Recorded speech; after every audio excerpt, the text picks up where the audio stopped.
Olha aí, agora a gente vai abrir espaço para artes plásticas.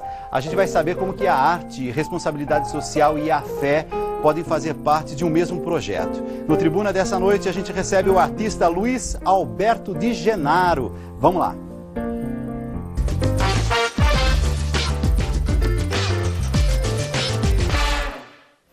Luiz Alberto de Genaro, artista plástico, seja muito bem-vindo, muito boa noite.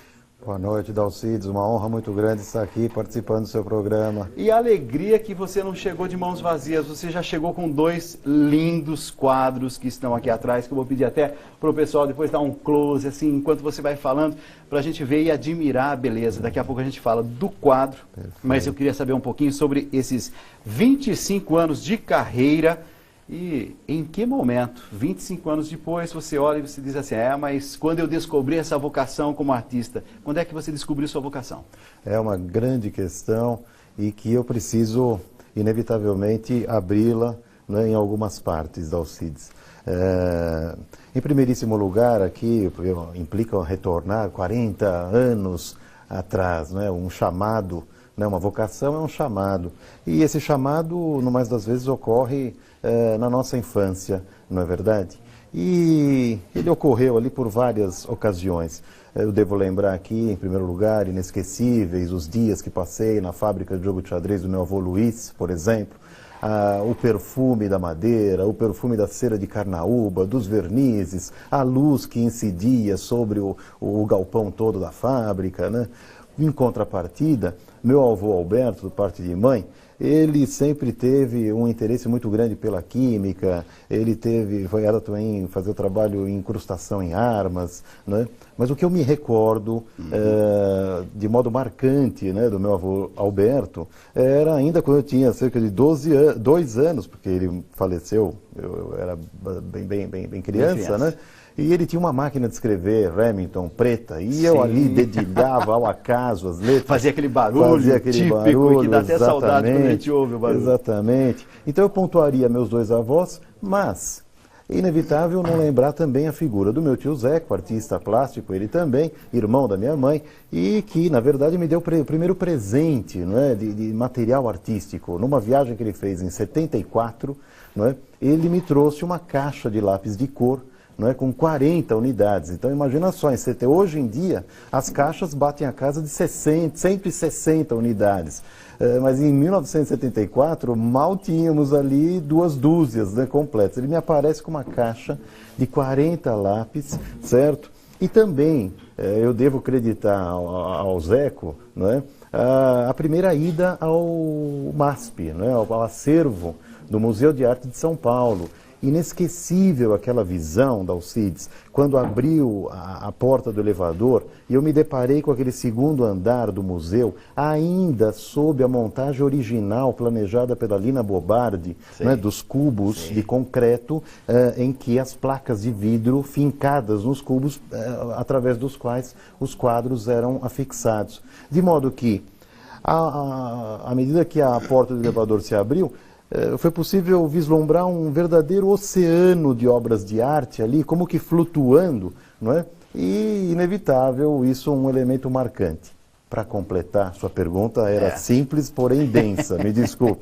Para completar a presença dos meus pais, inevitavelmente lembrar da confiança que eles depositaram sobre, então, a minha vocação, não é? Porque não adianta nada também a vocação surgir e, em contrapartida, a gente não ter o apoio da família. Exato. Esse apoio resultou em mim uma disciplina férrea, um senso de responsabilidade espartano e quase que monacal, se não fosse exagero. Eu achei bonita a dona Luísa, que é a esposa do seu João Monteiro, que é o fundador da Rede Vida.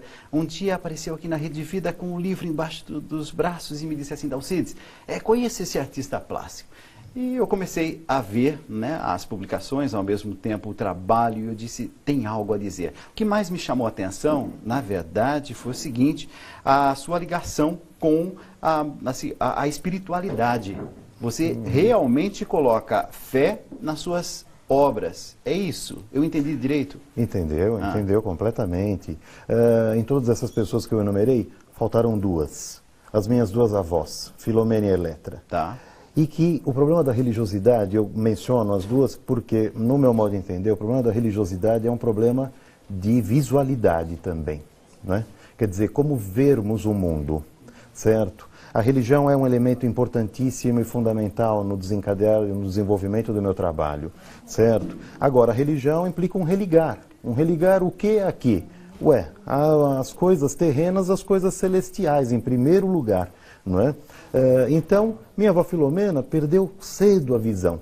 E eu, quando criança, ficava perturbado a imaginar o que então, que imagem ela formaria de nós todos, de netos, de filhos e da própria realidade. Em contrapartida, minha avó Eletra é um verdadeiro pilar ali de fé e de religiosidade, certo? Então, cresci dentro desse universo. E, inevitavelmente, não havia como não ser desta maneira. Você hoje tem um ateliê, onde você dá aula, você ensina, você é também professor. E faz um trabalho social, tem essa preocupação com a dimensão social. Trabalho social, arte, espiritualidade, como é que você concilia e, ao mesmo tempo, como é que as pessoas, os telespectadores que estão em casa, podem ter acesso, por exemplo, aos seus trabalhos, aos seus cursos e a possibilidade de conhecer um pouquinho mais sobre a vida pessoal e esse confronto com aquilo que é sua arte e sua vocação? Bom, em primeiro lugar, o meu trabalho artístico está disponível no site www.atelierladegenaro.com. Certo? Quem quiser estabelecer maiores informações sobre os nossos cursos, sobre as palestras, sobre os cursos regulares, as oficinas, viagens que promovemos, é só entrar em contato por e-mail, segue o e-mail atelier, com IER, ladegenaro@gmail.com. Inclusive, a gente está vendo algumas imagens, essas imagens são do ateliê, é isso? Do ateliê, exatamente. Tá. De algumas salas ali, dependências do ateliê, de algumas obras minhas aqui no caso, né? Todo mundo pode, pintar, todo mundo pode desenvolver essa arte, ou tem que ter dom específico para isso? É uma questão também complexa, Dalcides. Hoje em dia nós vivemos uma época em que tudo nos leva a crer que todos têm a capacidade de manifestarem-se artisticamente. Absolutamente nada contra essa vertente de pensamento, certo? A bem da verdade, com certeza a arte está ao alcance de todos, não é? Em contrapartida, a gente sabe também que nem todos têm o verdadeiro talento, os verdadeiros dons, né, para as determinadas ciências. Então, é importante calibrar, ajustar, não é? Chance e lugar para todos, a arte certamente é receptiva e abre esse espaço. Agora, nós ali no ateliê tentamos executar um trabalho de depuração, de iniciação, de aperfeiçoamento do talento artístico individual. Voltando à outra parte, se você me permitir, do seu questionamento quanto aos trabalhos de natureza sociais, não é? Então, promovemos, sim, alguns atendimentos a crianças, não é, carentes, da Casa de Apoio do Colégio Sagrado Coração de Jesus. Ali ao lado da Sala São Paulo. Da Sala São Paulo, não, ali é o Liceu. O colégio fica ali no bairro das Perdizes, certo? E quanto a essa questão da educação pela arte, ela é importantíssima porque ela resgata no ser humano a sua concepção ternária principal, né? Quer dizer, nós somos indivíduos, nós somos pessoas, mas nós somos ainda mais que indivíduos e pessoas, nós somos personalidades.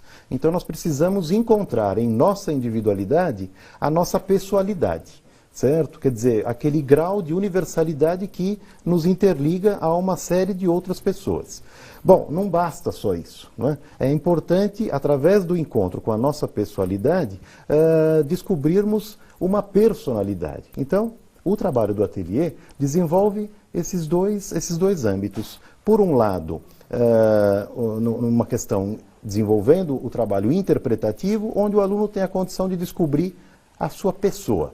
E, do ponto de vista da sua criatividade, evidentemente, ali sim ele começa a exercer as perspectivas de um desenvolvimento da sua personalidade artística, mas tomando como pressuposto todo o conhecimento de um arsenal de informações, de um arcabouço ligado à tradição representacional ocidental. Você chegou aqui à Rede Vida com esses 2 quadros que eu chamei a atenção já no início da nossa conversa. A gente já está chegando ao fim do nosso encontro, mas eu queria que você fizesse uma referência a eles, porque muitas vezes a gente não tem assim elementos, quem sabe, técnicos para entender a concepção, ou a arte, ou a arte não tem a ser entendido, mas tem a ser admirada, não sei bem. Mas sobre esses 2 quadros, vamos fazer uma referência? Uma referência? Vamos lá. Vamos, claro, com prazer aqui. Bom, nós temos aqui 2 obras, a primeira aqui, Figura Ascendente, a outra obra ali, Penetrante, né? Penetrante é uma apropriação vou até aqui ficar em pé. Não, você pode ficar aí mesmo. Sim, tá. sim. É uma apropriação da Virgem do estudo de Leonardo, né?